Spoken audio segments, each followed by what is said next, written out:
Jayom Vishnupad Paramhamsa Parivrajikacharya Ashtotar Shri Srimad His Divine Grace Abhay Charana Arvinda Bhakti Vedanta Swami Shri Prabhupada Ki Ananta Koti Vaishnava Vrinda Ki Gaur Bhakt Vrinda Ki Jai Nitai Gaur Premanande Hari Hari Om Namo Bhagavate Vasudevaya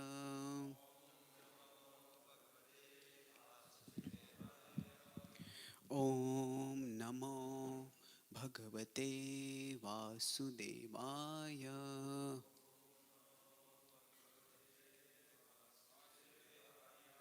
Om Namo Bhagavate Vasudevaya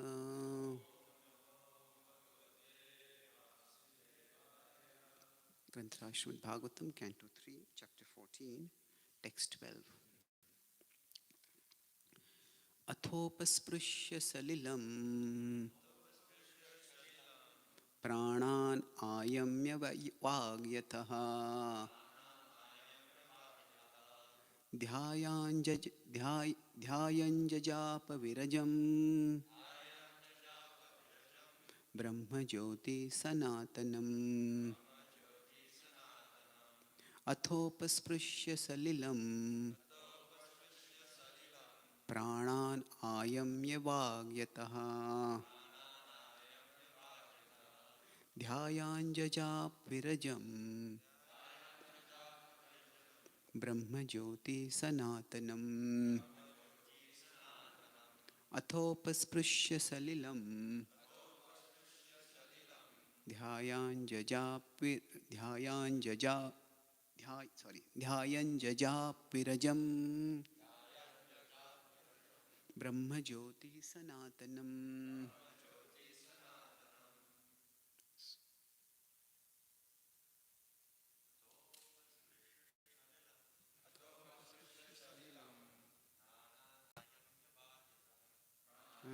आयम्य वाग्यतः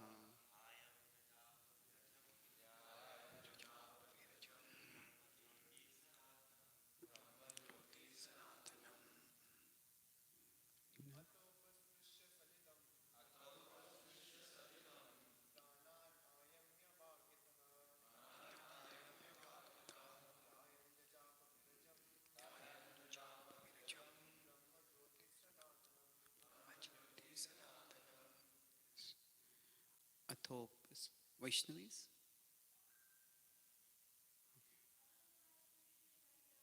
Athopasprushya salilam Pranayanya Vagyataha Dhyayanjajap Virajam Brahmajyoti Sanatanam.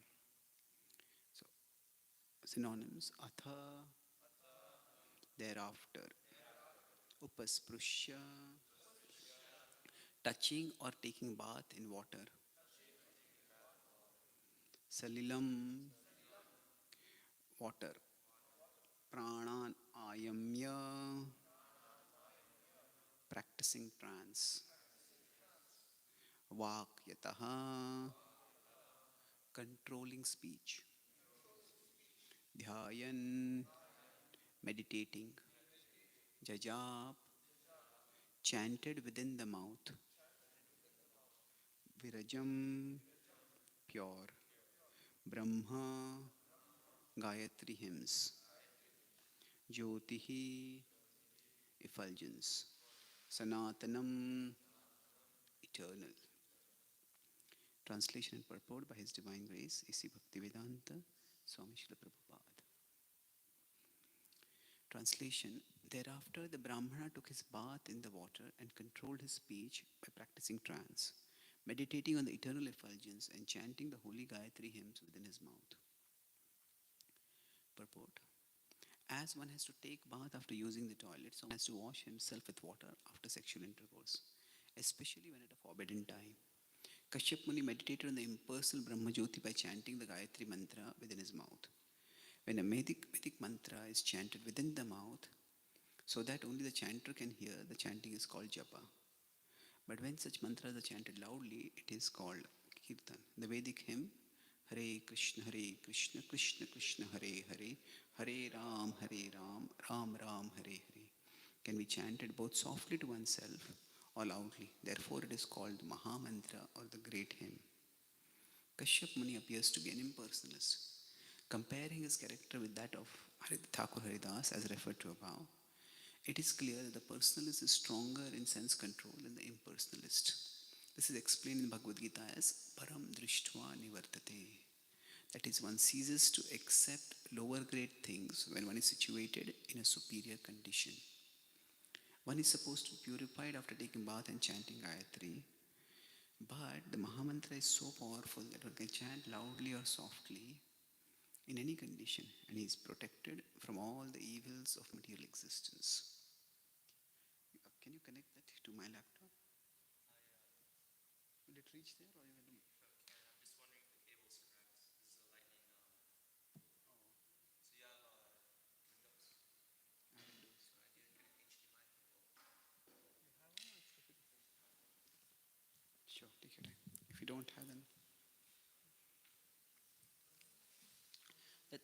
it's okay if it is not there. Maybe I can just use that laptop. I'll tell you what to project also.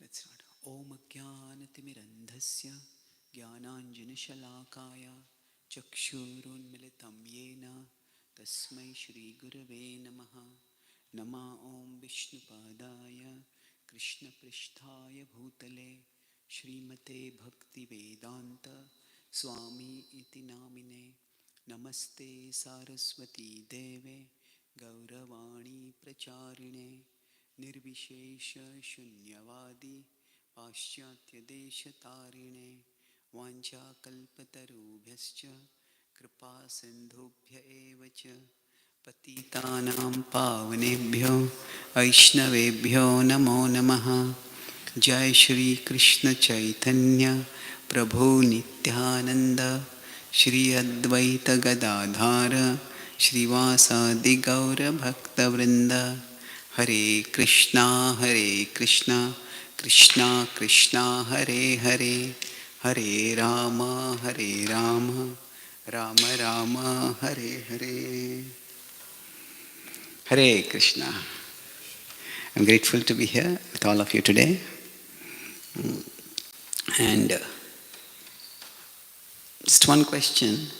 That, is there any reason everybody is sitting on one side of the speaker? Is that how it is normally? No, I'll have to do some neck exercise to constantly look in the right. Maybe you can just shift the asana a little bit so that I can be facing all of you.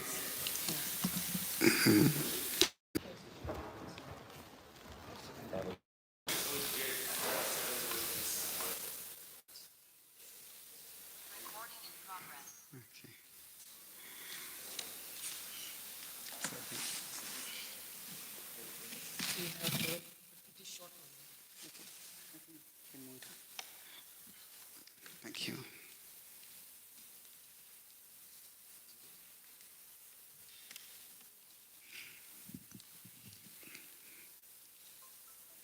Is coming something there? I can't see what is there. Oh, me. Okay, at least something is coming. Yeah. Visible now? Okay, good. So, here in this particular pastime, we have Kashyap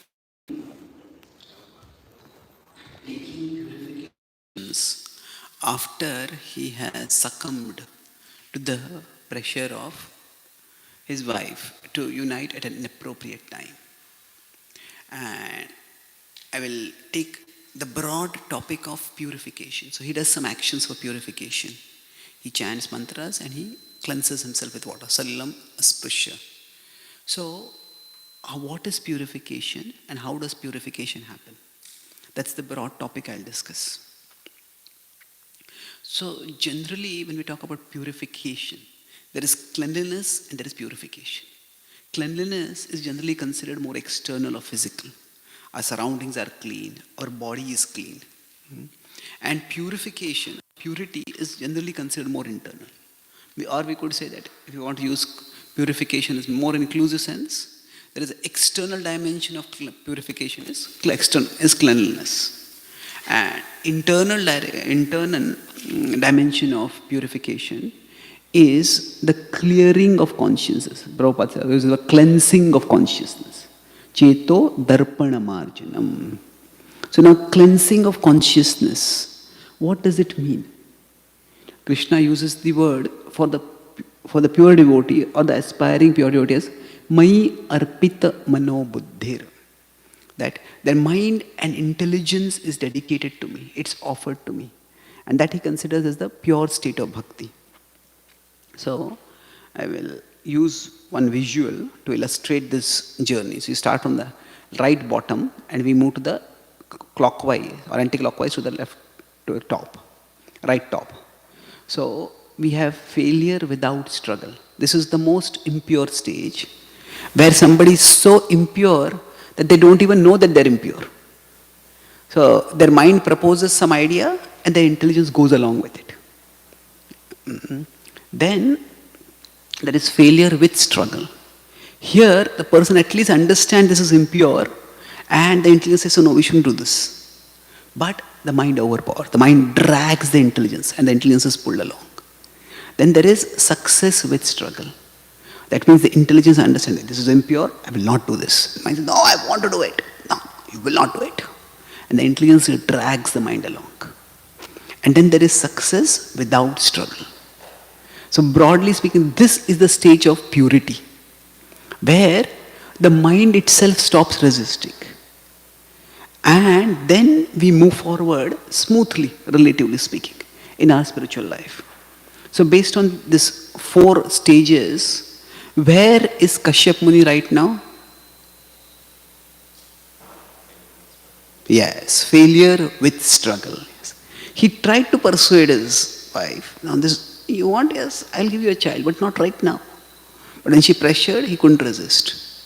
But we see that his intelligence is still active, in the sense that as soon as that impulse subsided, immediately think, now how do I purify myself? What do I do?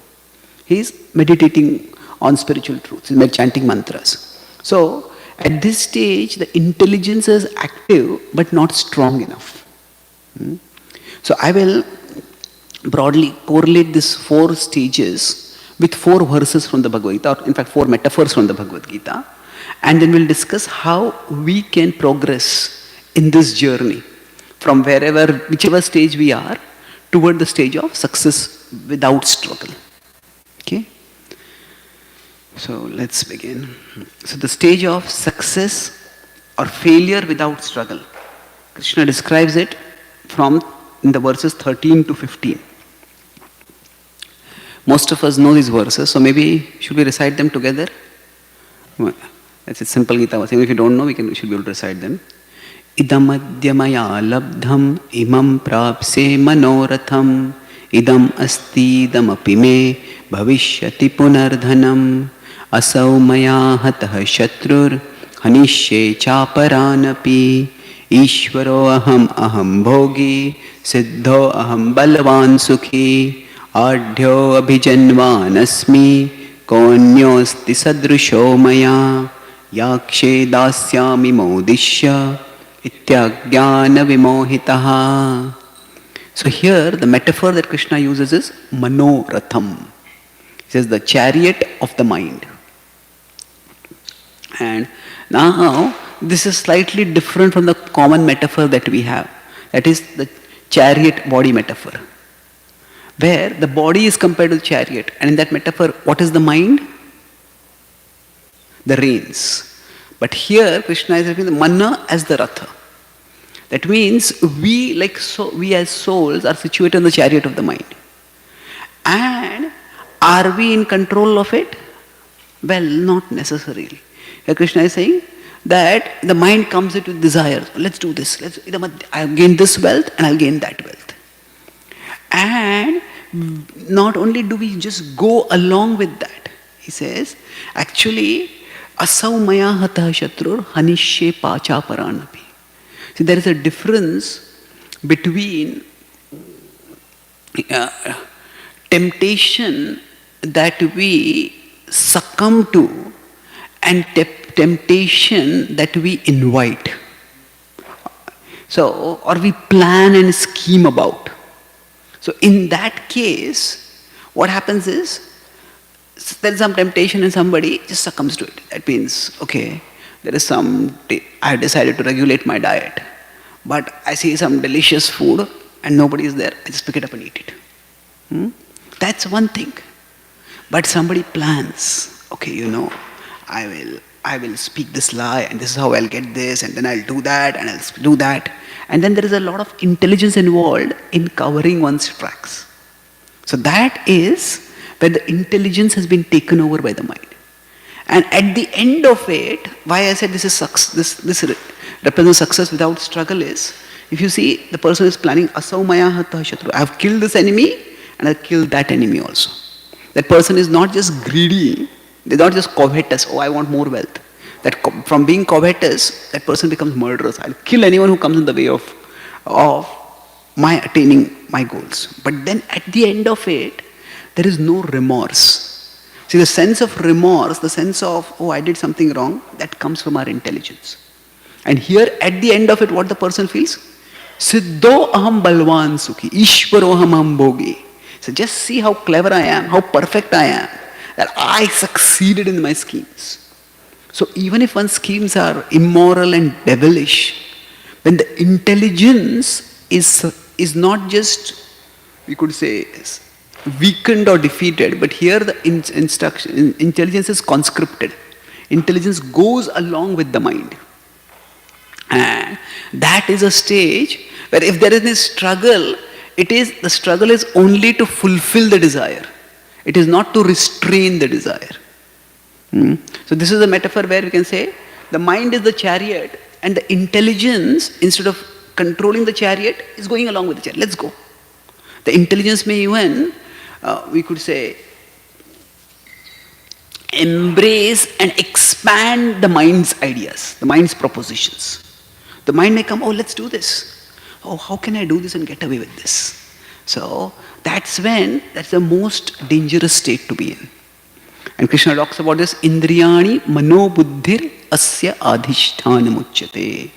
He says the self-defeating desire, kama, it can be situated not just in the senses, not just in the mind, but even in the intelligence. He talks about it 340 in the Bhagavad Gita. And then he says how we can go about controlling it. But the point is, if we see in 262, 63 also, when Krishna talks about the sequence, how we fall, dhyayato vichayan pumsa. What is the last stage before we fall? Buddhinashat pranashyati. So when the intelligence falls, we fall. So we could say our intelligence is our resistance against the world's temptations. But at least when we have the idea of the intelligence falling, means the intelligence was opposing. But it fell. But if the intelligence doesn't oppose at all, then there is a big problem. There's a big problem. So one doesn't think that anything is wrong. The only thing that was wrong is I didn't do this cleverly enough to not get caught. Once a traffic cop pulled over a person who was speeding. He said, did you see the speed limit? He said, yeah, I saw the speed limit. I just didn't see you. So the idea is, when the intelligence itself is corrupted, conscripted, converted to the cause of the mind, then there is no inner resistance at all. And that is a dangerous state to be in. So this is where we are simply going on the chariot of the mind and the intelligence is also going for the ride. Or the intelligence may even accelerate the ride.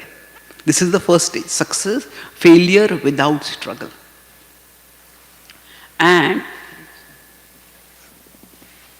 so from failure without struggle, we move to the next stage. What is the next stage? You remember the 4 stages? Failure with struggle. So Krishna talks about this. Is there any problem? Okay, sure. So in this stage, the intelligence has awakened. So if I go back to this slide, the second stage, the intelligence is not going along, but intelligence is being dragged along. So let's look at the metaphor for this. I'll talk about the verse and then I'll talk about the metaphor. So this is, okay, open it now. So let's go to, so the concept of an inner resistance and inner succumbing, that is talked about by Krishna in the 60th verse. We all know this verse. Let's recite it together. Yatato yapi kaunteya purushasya vipaschitaha indriyani pramathini haranti prasabham manaha. So here Krishna is telling two things. This is not just a person succumbing without a struggle. There is yatato, that is endeavor. And vipaschitaha, that means intelligence. Intelligence is active.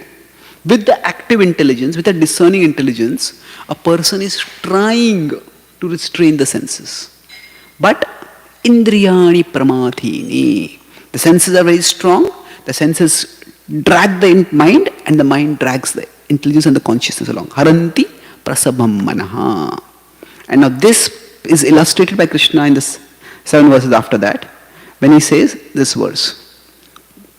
Let's recite. Indriyanam hi charatam yanmano anuvidhiyate tadasya harati pragyam vayur navam ivambhasi.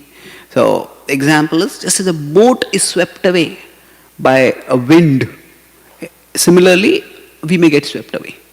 Now, normally, when a person is in a boat, they are rowing the boat. It's not that when they say, when you use the very word swept away, that indicates the boat is going in a direction that the person operating the boat didn't want it to go. So there is some opposition, there is some resistance, but there is no success. So now many of us may beat ourselves up because we struggle against temptation and we succumb to it. Let me put it. We resolve to not indulge in certain temptations, but we succumb to it. And we may start thinking that, am I even advancing? I mean, I'm practicing bhakti for so long, but again and again, I'm simply relapsing to the same indulgences. So, what is happening? So, sometimes we have to use different parameters for gauging our spiritual advancement. So from the external perspective, the stage of failure without struggle and failure with struggle are the same. Because at the end there is failure. So we cannot always assess our spiritual growth only in terms of our actions. Sometimes, so in this situation, rather than gauging, oh, I succumbed, I tried this and still I succumbed. I'm such a terrible fallen person. Well, maybe bhakti is not for me. Maybe I'm too fallen to be purified by bhakti. Maybe my conditionings are too strong.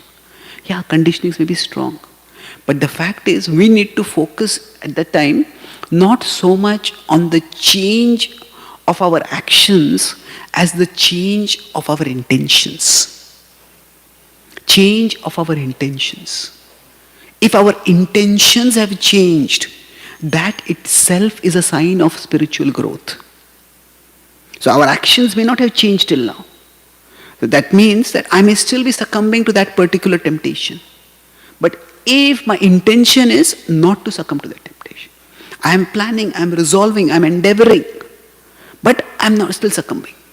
So we could say in general in the spiritual path, the intelligence changes faster than the mind. So if now we could say broadly speaking that our emotions and our propositions, the desires for enjoying the world, they come from the mind. And the intentions to grow spiritually, the intentions to act according to values, they come from the intelligence. So from the world's perspective, the world can't see the difference between the mind and intelligence. The world sees only our actions. So when we are going on the journey of purification, it will take us time to come to stage 3 or stage 4. Stage 3 is success with struggle and stage 4 is success without struggle. But even if we have moved from stage 1 to stage 2, where from failure without struggle to failure with struggle, that is progress. And that is, so what is the progress? The intelligence has at least become strong enough or sharp enough to oppose, even if it has not yet become strong enough to succeed. So, you could say, and the stage of failure without struggle, the mind embraces and expands, the intelligence embraces and expands the mind's propositions. But in the second stage, failure with struggle, the intelligence resists but resigns to the mind's propositions. It resists, but I just can't do it. I give up. So the intelligence is not yet strong enough. But at this stage, if you want to gauge our spiritual growth, we need to see change of our intentions. And that is what Krishna talks about in 9:30. Apichet suduracharo bhajate mam ananyabhak sadhureva samantavya samyak vyavasito hi saha. He says, even if somebody is doing sudurachar, terrible action, but the point is, Krishna doesn't focus on that terrible action. Krishna focuses on what one does after and before that action. Bhajate mam ananyabhak. That person does not give up their devotional disposition. That person does not give up their intention to serve Krishna. Sadhureva samantavya samyak vyavasito hi saha. Vyavasito, vyavasayatmika buddhi. We know that verse. Vyavasito, the intention is strong. And Krishna appreciates that intention. So we need to sometimes be kind to ourselves. Yes, the mind will take time to change. And even if I'm relapsing, if I endeavored to not relapse, if I tried, then let's not beat ourselves up for failing. Let's appreciate ourselves for trying. And we are on the path. Yes, we definitely want to go to further states. We want to go to the higher states, definitely. But let's not beat ourselves up too much. So, this is the second stage, where there is struggle, but there is failure. And most of us, we could say, at least in many areas of our spiritual life, we have grown from the stage 1 to the stage 2 at least. The indulgences we looked forward to in the past, that we thought were the purpose of life. This is what life is meant for. This is kamopabhoga parama etavaditi nishchitaha.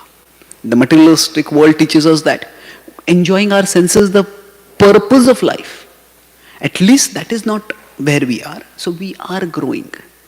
So in general, we have to see what we need at a particular stage. Sometimes some devotees say, be strict with yourself and be lenient with others. Well, in principle that is fine, but sometimes in the name of being strict, we may not be kind to ourselves. And sometimes we don't need to be lenient with others. Sometimes you need to be strict with others. So the point is, there's no absolute principle for dealing in life. We have to see what do we need. If we are demoralized by our failures in our struggles for sense control, then at that time we don't need necessarily strictness. We need kindness. Okay, so we need kindness. Okay, I tried and I resisted this for 1 week, 1 month, whatever. But now I relapsed. Okay, so don't beat ourselves up for relapsing. Well, we don't want to pat ourselves, but appreciate that we were able to resist for 1 week, for 30 days, for so much time. So we need to see what we need. If we need encouragement, then that is what we need to give ourselves. And if we need chastisement, that's what we need to give ourselves. But we can't equate these two stages. Otherwise, we will unnecessarily become disheartened, thinking that I'm not growing at all. Even if we are struggling, our intentions have changed, then that is a sign of spiritual growth. Then we come to the third stage. The third stage is success, but with struggle. So this, Krishna talks about. So what does this mean in this case? The intelligence has become strong enough. And although the mind is still pulling in an unhealthy direction, but the intelligence succeeds in pulling the mind along. So let's look at the verse and then let's look at the concept for this. So the verse, Krishna says this, actually the verse is just after yatato yapi kaunteya. That is, the verse before that, we all know this. Vishaya vinivartante niraharasya dehinaha rasavarjam rasopyasya param drishtva nivartate. So, here what is saying is, one may withdraw the senses. So one is resolved to resist the temptation. So one is withdrawing the senses. But the taste remains. Rasavarjam rasopyasya. Param drishtva nivartate. Now param drishtva is often translated as higher taste. It's a common translation, but Srila Prabhupada himself uses different terms at different times. So for example, in today's purport, what does Prabhupada say? Param drishtva is, one ceases to accept lower grade things when one is situated in a superior condition. So he is translating param drishtva here as superior condition. Para is higher. And drishtva, it can, literally the word drishtva comes from the word drushti. Drushti means vision. So what it means is that so go to third stage, when we success with struggle. When does that happen? When we become situated in a higher vision. So higher vision, what does that mean literally? Situated in a higher vision.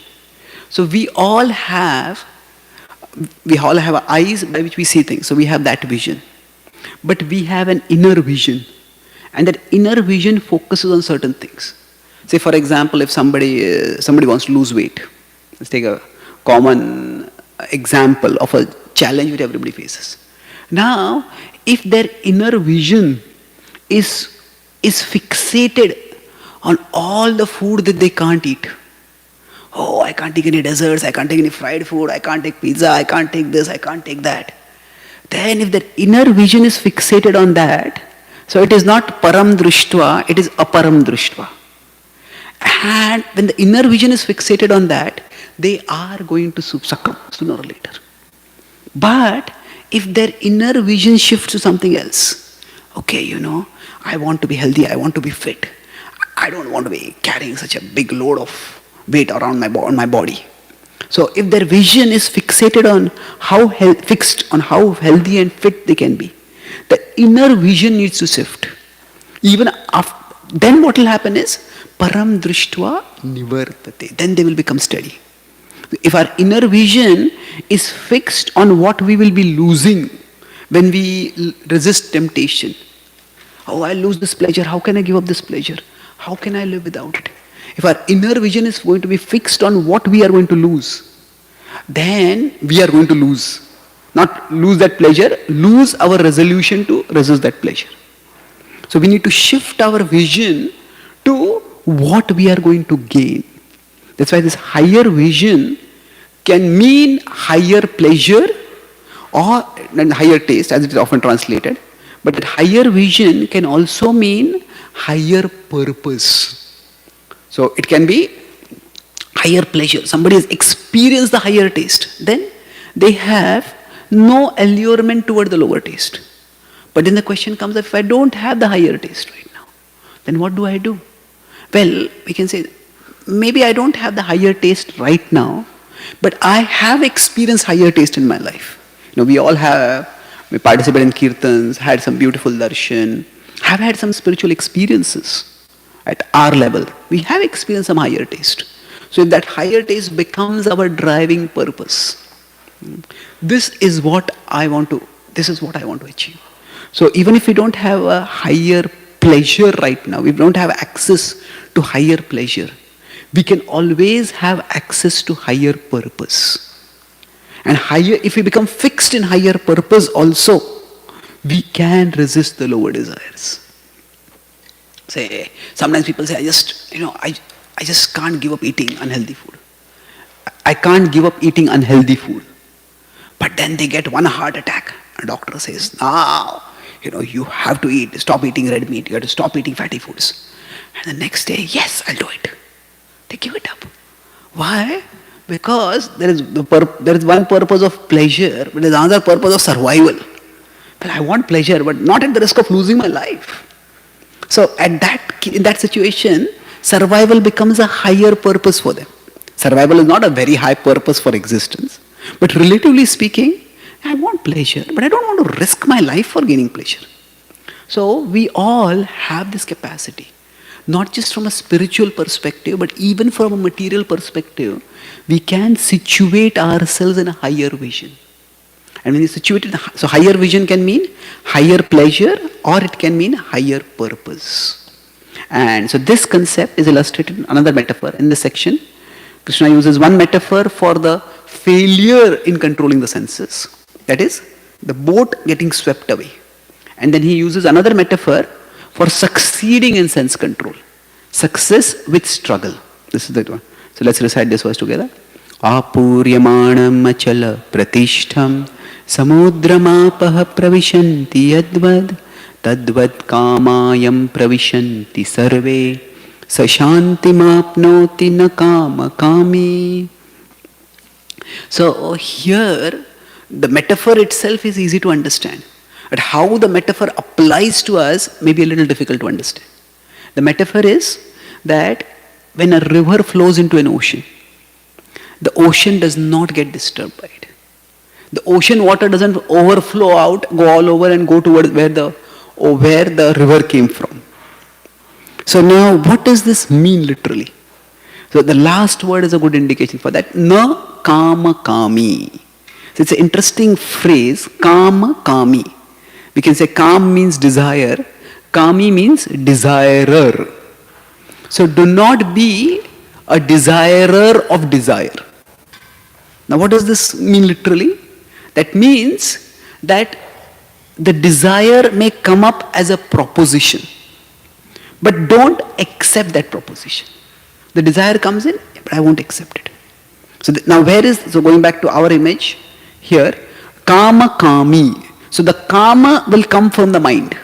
The mind is still not transformed. The mind is still craving for worldly pleasures. But the mind says do it, and the intelligence says no. So na kama kami.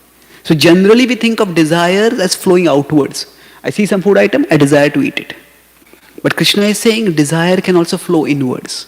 Inwards means from externally we see some objects and get some desire for it, then the proposition comes in. Or internally the mind says let's do it. But when the desire flows in, so desire flowing in is like the water flowing into the ocean.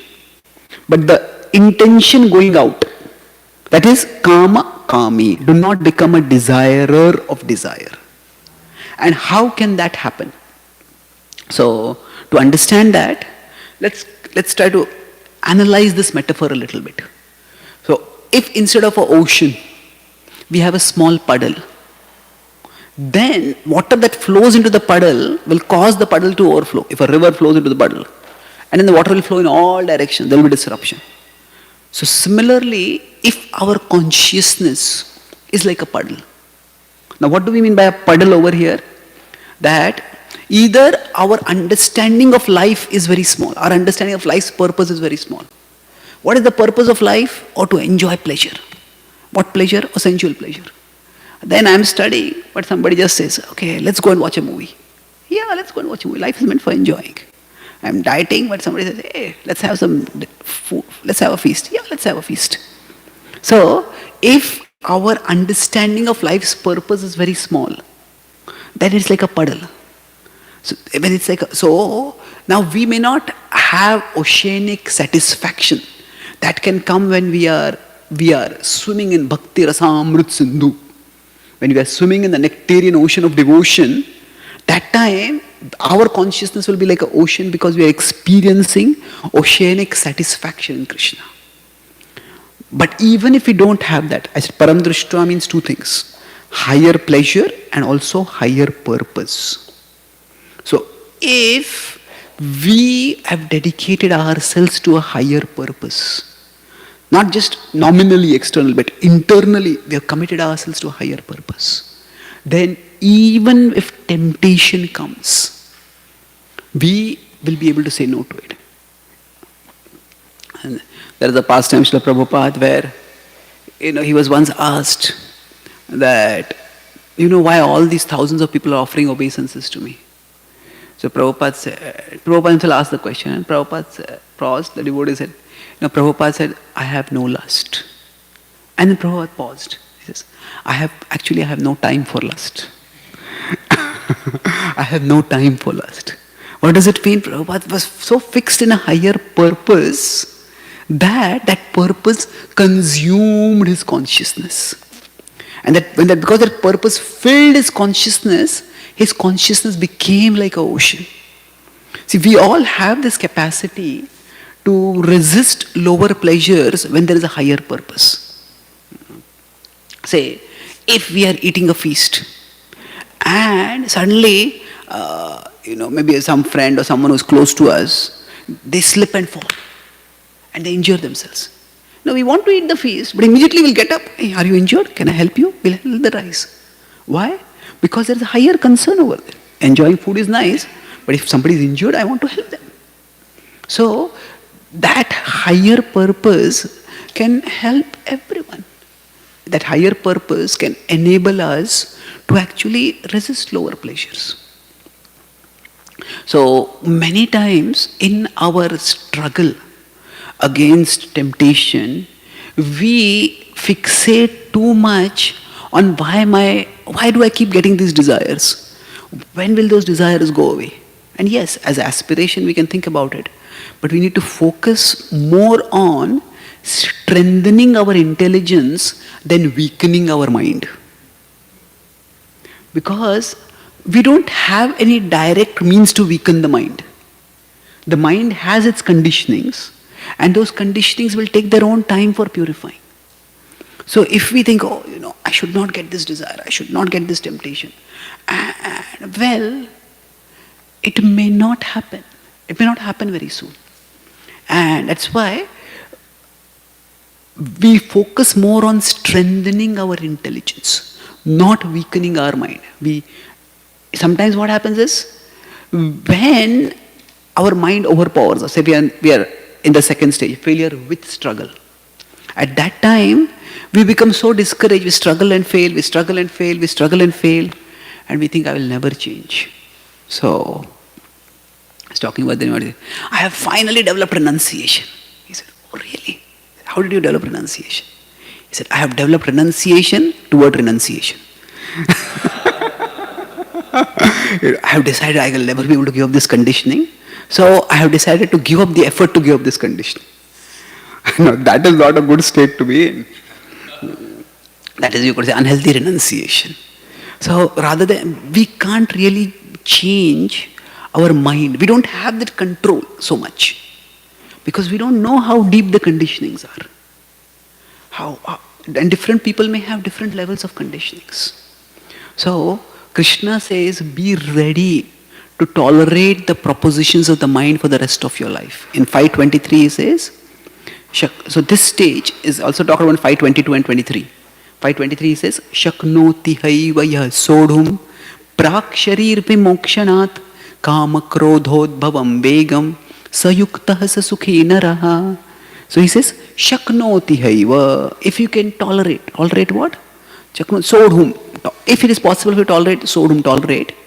Kama krodhodbhavam vegam. The urges that arise from desire and anger. We see something and we want it. And somebody says, you can't have it.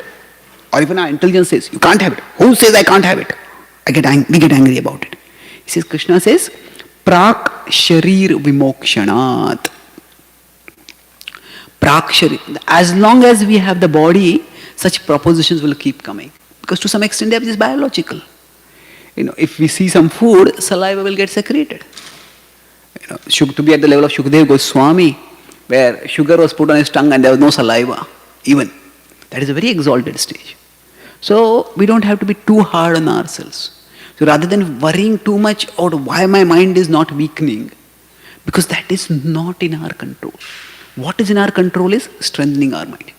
Strengthening our intelligence. I can hear philosophy. What are the points that convince me that this is the good thing to do for me? What are the points that are persuasive for me? Note those points down. Note that analysis down. Keep it readily accessible. So even if we can't change our mind, weaken our mind, we can strengthen our intelligence. And that is why another point is comparing with other devotees is not very helpful. That means See, if at all we have to compare, we need to compare our weakness with others' weaknesses, not our strengths with others' weaknesses. That means, say, some devotee may be able to get away with even 4 hours sleep. They sleep at 12 o'clock, still they'll wake up at 4 o'clock and they'll come for Mangalarti. On dead on time. And somebody else just can't do it. You say strong determination. Just do this. No matter what happens, you have to do this.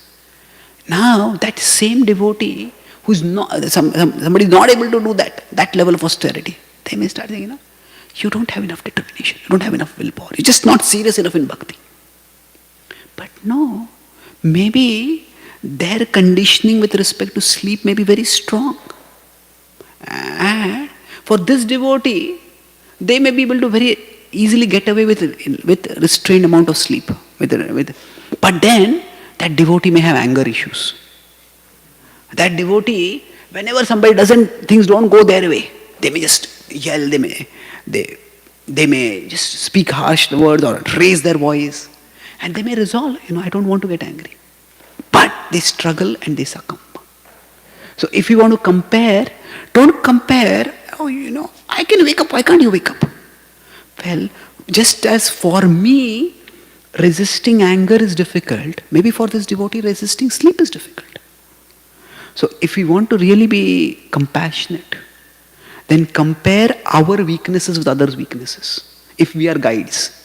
And similarly, when we are with some other devotee who seems to be able to give up a particular conditioning very easily, don't compare our weakness with their strength.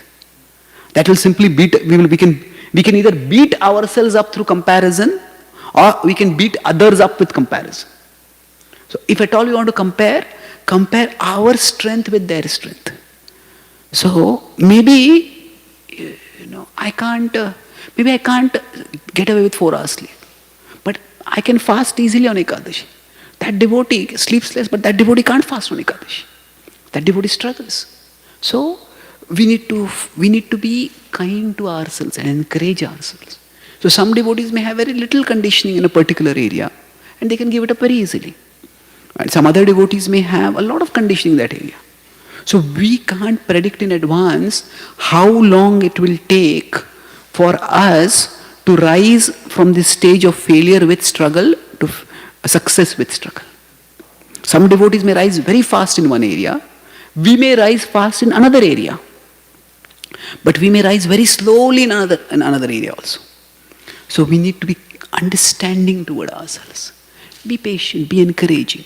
The most important thing is be persistent. Don't give up. What Krishna says. Even if Sudurachara is there, still Krishna says, Bhajate mam ananya bhak. Krishna, I am fallen.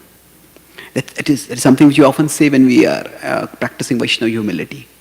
So, actually, bhakti has 2 parts. Humility means accepting our weaknesses, but humility also means accepting ourselves with our weaknesses.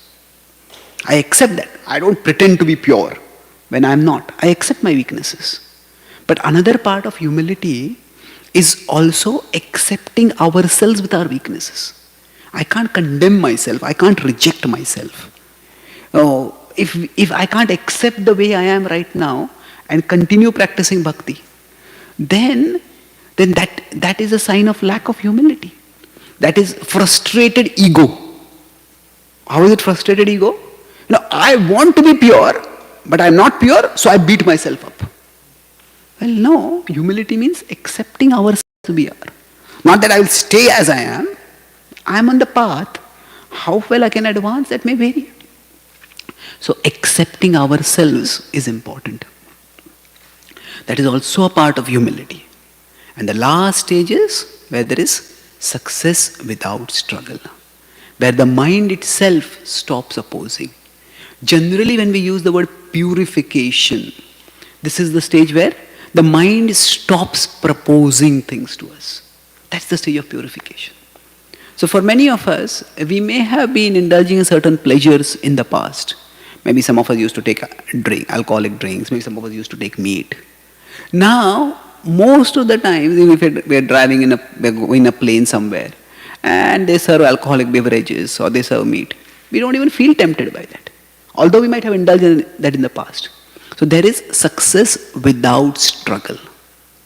There are in some ways, our mind has also become transformed. So when we say success without struggle, that means our intelligence does not need to give a reasoning to persuade the mind. It doesn't need a reason only. The mind is not proposing at all. So we all will get to that stage in our struggles. So this stage Krishna talks about in the 6th chapter.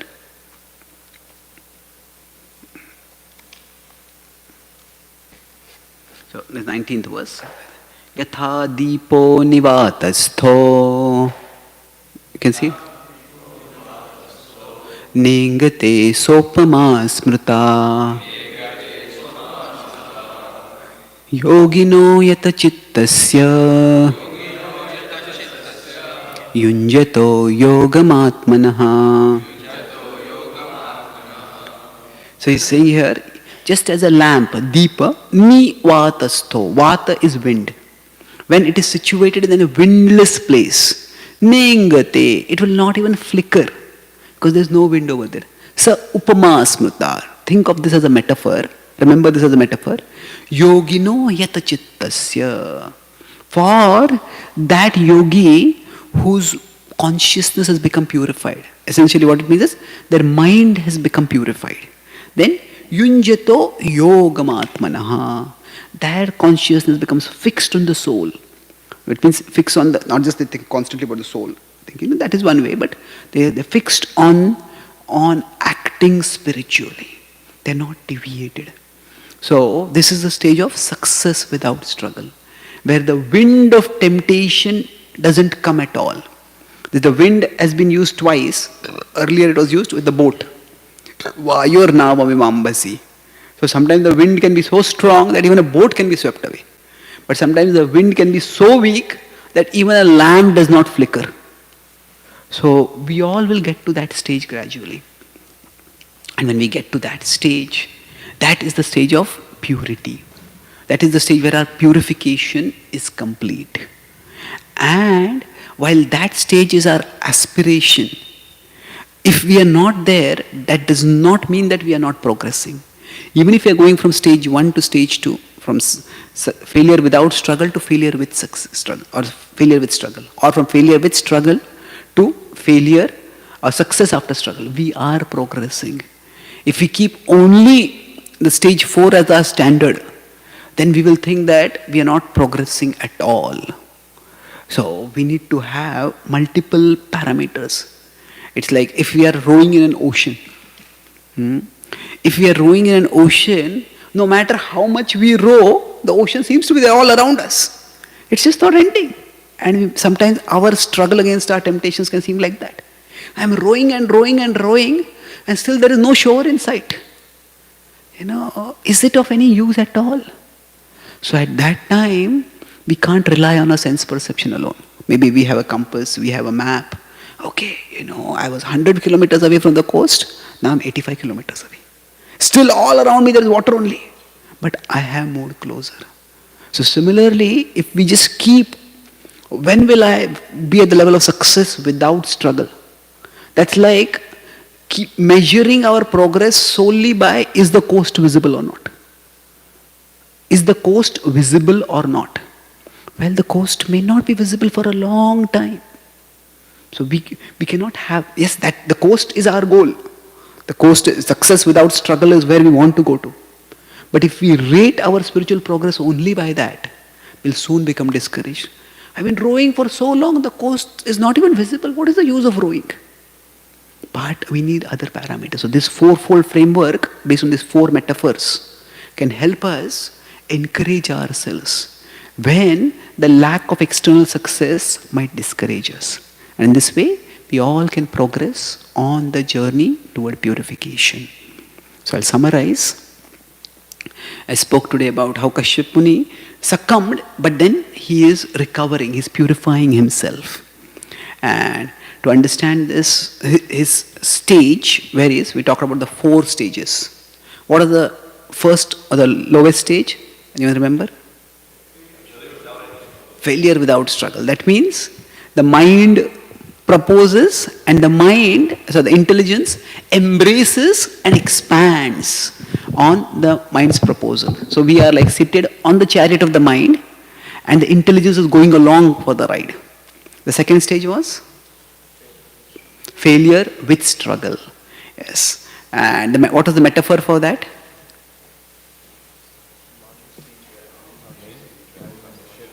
Sorry? Boat, yeah. The boat being swept by the wind. So the verse was 260 and 267. That we are endeavoring, so our intelligence is strong enough to oppose the mind, but it is not strong enough to succeed. So there is resisting, but then resigning. Is quit. Then what is the third stage? Success with struggle. Success with struggle. And what is the metaphor for that? Paramdrishtha concept, the higher vision. Higher vision can mean both, two things, higher pleasure and higher purpose. And what is the metaphor for that? Apuryamanam, the ocean and river. So we can't stop the river from flowing in, but we can expand the water body from a puddle to an ocean. That means we can't stop lower desires coming in, but we can cultivate a higher purpose. And the seriousness of that higher purpose will enable us to say no to the lower desires. And the last was success without struggle. And what is the metaphor for that?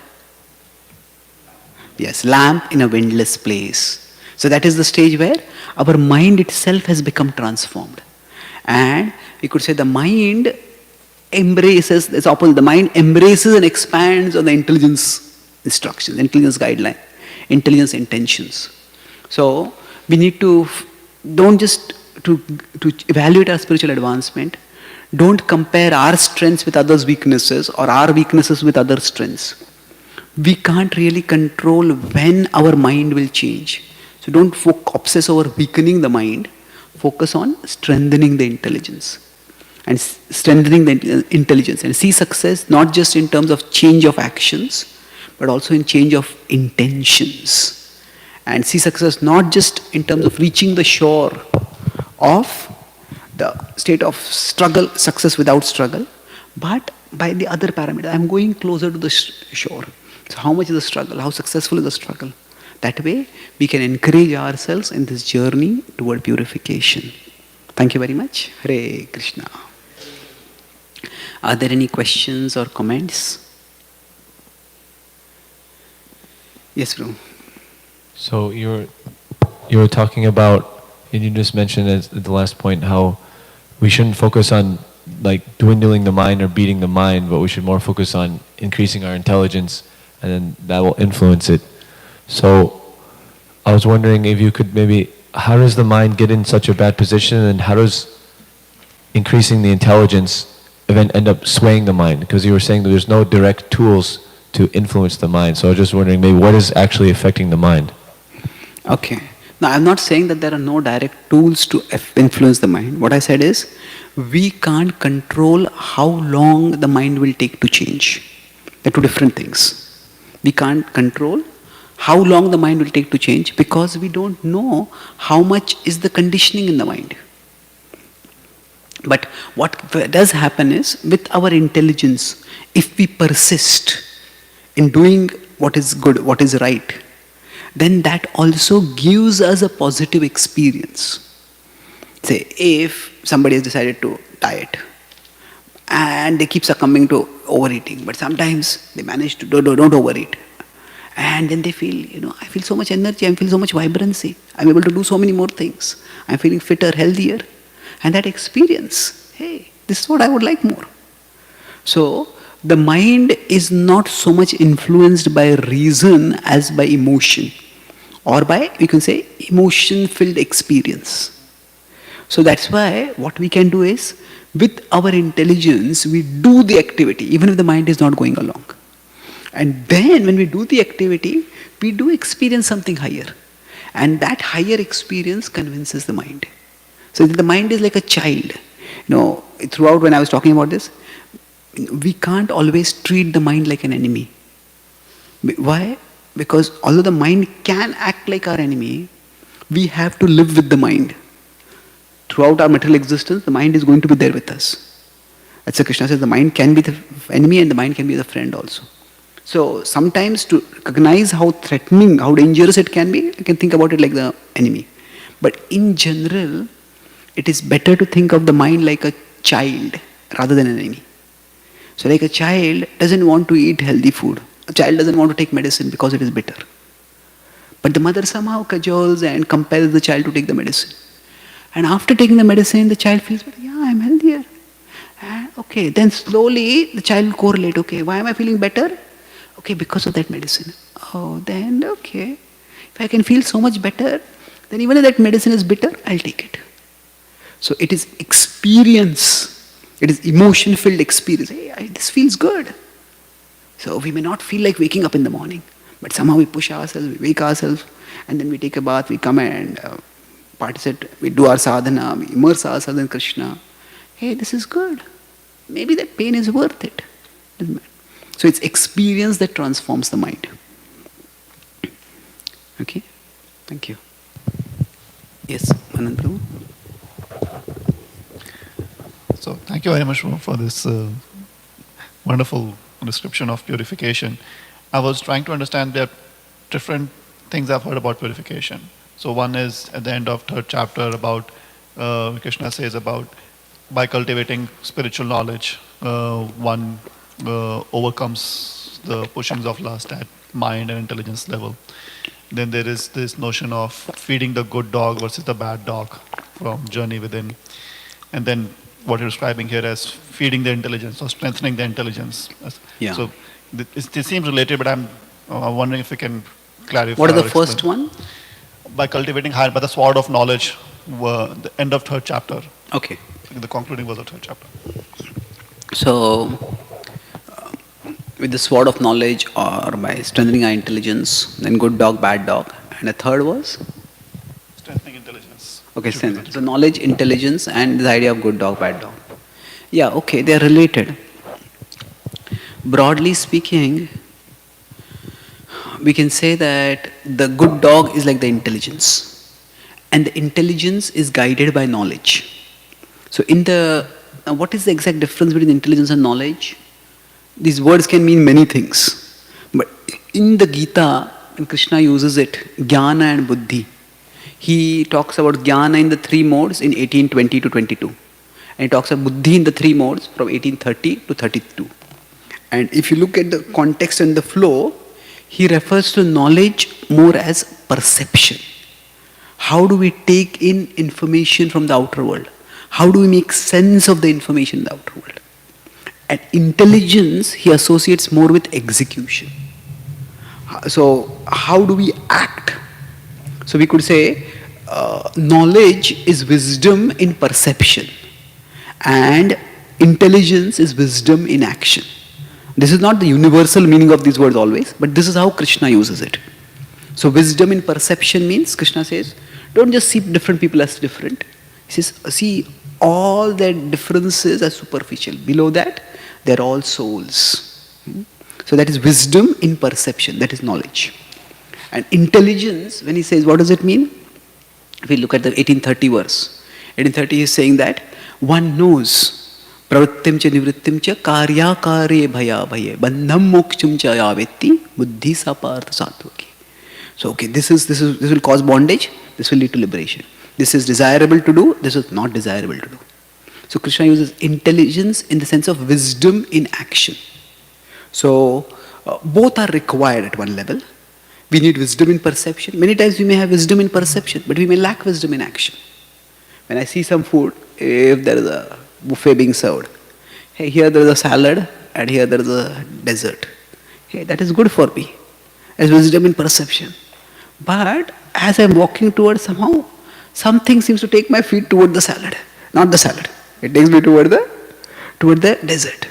So we may have wisdom in perception, but we may lack wisdom in action. So it takes time. So both knowledge and knowledge and intelligence are required.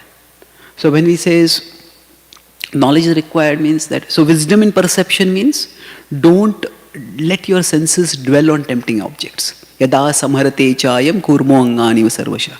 So the tortoise withdraws its senses. So similarly, withdraw. That is wisdom in perception.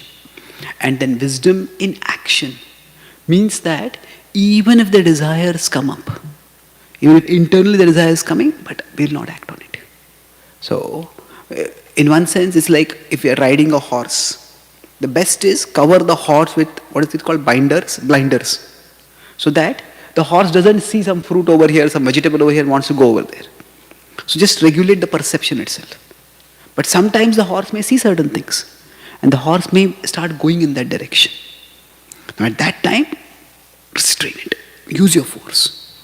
So wisdom in perception is in one sense much better because the horse doesn't get agitated itself. But even if we lack wisdom in perception, we can still have wisdom in action. So there are different things basically. Now good dog, bad dog metaphor, my understanding is that the good dog broadly refers to the healthy part within us, the wise part within us. That is the intelligence. And the bad dog refers to the unwise part within us, which is the mind, which can be equated roughly with the mind. So we say don't feed the bad dog. What does that mean? That means don't dwell on the mind's propositions. Don't act on the mind's propositions. So that will weaken them. When I said we can't directly weaken the mind, that means that, say, like some people can fast for one day and they become very weak. I think there's a world record, somebody has fasted for 99 days without eating anything. Now different people just have different fasting capacities. So now similarly, we may force our mind to fast. But after we force our mind to fast, that means I'm not going to listen to what you're going to say. But from fasting the mind to weakening the mind, how long it will take, we don't know. Some minds, you don't abstain, just give up within one day. Okay, I'm not getting it, forget it. So that's what I meant. We may stop feeding the bad dog. That means the mind proposes, we don't dwell on it, we don't indulge on it. That's how we can weaken it to some extent. But our attempts to starve it, and it's actually becoming weak, may take some time. And how much time that will take, we don't know. Okay?